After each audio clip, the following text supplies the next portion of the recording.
السلام علیکم ورحمۃ اللہ وبرکاتہ۔ ناظرین کرام، تہجد کے وقت آپ روزانہ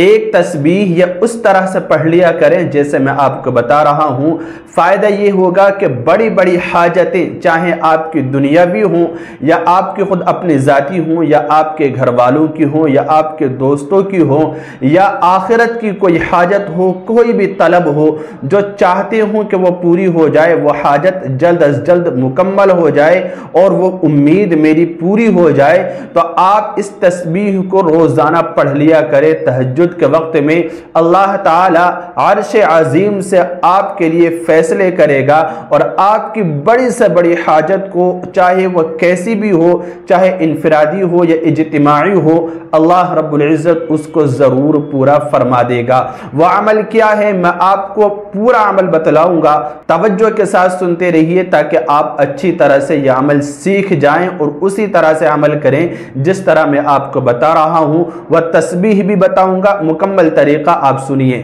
دیکھیے، تہجد کے وقت آپ اٹھیے اور 2 رکعت یا 4 رکعت 6 رکعت جتنا وقت ہو، جتنی آپ کو توفیق ہو، آپ پہلے تہجد کی نماز پڑھیے۔ تہجد کی نماز پڑھنے کے بعد پھر آپ جو ہے حاجت کی نیت سے، جس کو صلاۃ الحاجت کہتے ہیں، آپ اس حاجت کو، اس طلب کو، یعنی جو آپ حاجت اللہ رب العزت سے پوری کرانا چاہتے ہیں، اپنے دل میں، اپنے ذہن میں رکھیں اور جو ہے اللہ رب العزت کی رضا کے لیے 2 رکعت نماز صلاۃ الحاجت پڑھیں۔ صلاۃ الحاجت 2 رکعت نماز پڑھنے کے بعد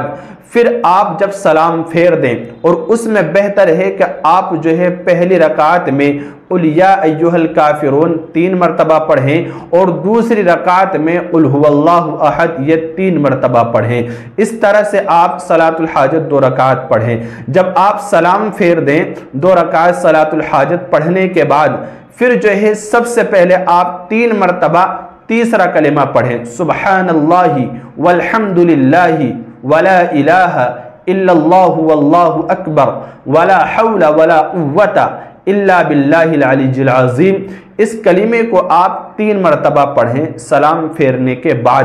پھر اس کے بعد جو ہے آپ درود شریف پڑھیں 1 مرتبہ، اللہم صلی علی محمد وعلی آل محمد کما صلیت علی ابراہیم وعلی آل ابراہیم انکا حمید مجید، اللہم بارک علی محمد وعلی آل محمد کما بارکت علی ابراہیم وعلی آل ابراہیم انکا حمید مجید۔ جب آپ یہ درود شریف پڑھ لیں، اس کے بعد آپ یہ تسبیح پڑھیں، زیادہ سے زیادہ جتنا ہو سکے، جتنا آپ پڑھ سکتے ہوں اتنا پڑھیں، یعنی زیادہ سے زیادہ پڑھیں، اور زیادہ کی مقدار کم از کم 100 مرتبہ تو آپ لازمی طور پر پڑھیں، اور 100 مرتبہ سے جتنا زیادہ ہو سکے آپ اتنا پڑھ سکتے ہیں۔ کم از کم 100 مرتبہ اس تسبیح کو پڑھیں۔ وہ تسبیح کیا ہے؟ یہ تسبیح میں آپ کو اسکرین پر بھی دکھا رہا ہوں، آپ دیکھیے، لا الہ الا اللہ الحلیم الکریم سبحان اللہ رب العرش العظیم والحمد للہ رب العالمین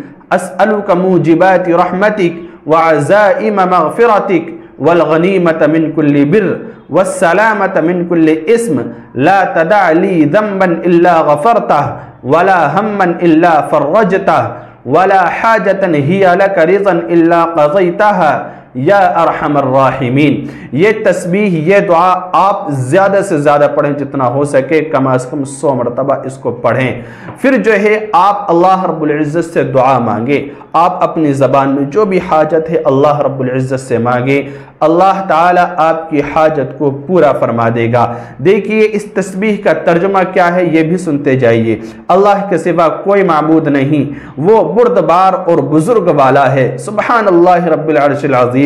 پاک ہے اللہ رب العزت کی ذات اور وہ عرش عظیم کا رب ہے، والحمدللہ رب العالمین، اور تمام تعریف رب العالمین کے لیے ہے۔ اسألک موجبات رحمتک، میں سوال کرتا ہوں اسباب آپ کی رحمت کے، وعزائم مغفرتک والغنیمت من کل بر،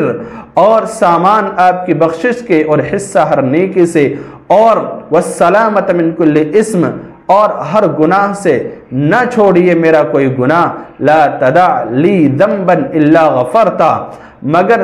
اسے بخش دیجئے، ولا ہمن الا فرغشتا، اور نہ کوئی پریشانی مگر اسے دور کر دیجئے، ولا حاجتا ہی لک رضا الا قضیتا، اور نہ کوئی حاجت چھوڑیے جو آپ کی پسندیدہ ہو مگر اسے پوری کر دیجئے، یا ارحم الراحمین، اے سب سے زیادہ رحم و کرم کا معاملہ کرنے والے۔ تو آپ جو ہے اس طرح سے صلاۃ الحاجت پڑھیں، اور ایک بات یاد رکھیں کہ صلاۃ الحاجت اگر آپ یہ تہجد کے وقت پڑھیں گے تو یہ بہت ہی اعلیٰ، بہت ہی بہتر اور بہت ہی اچھا ہے،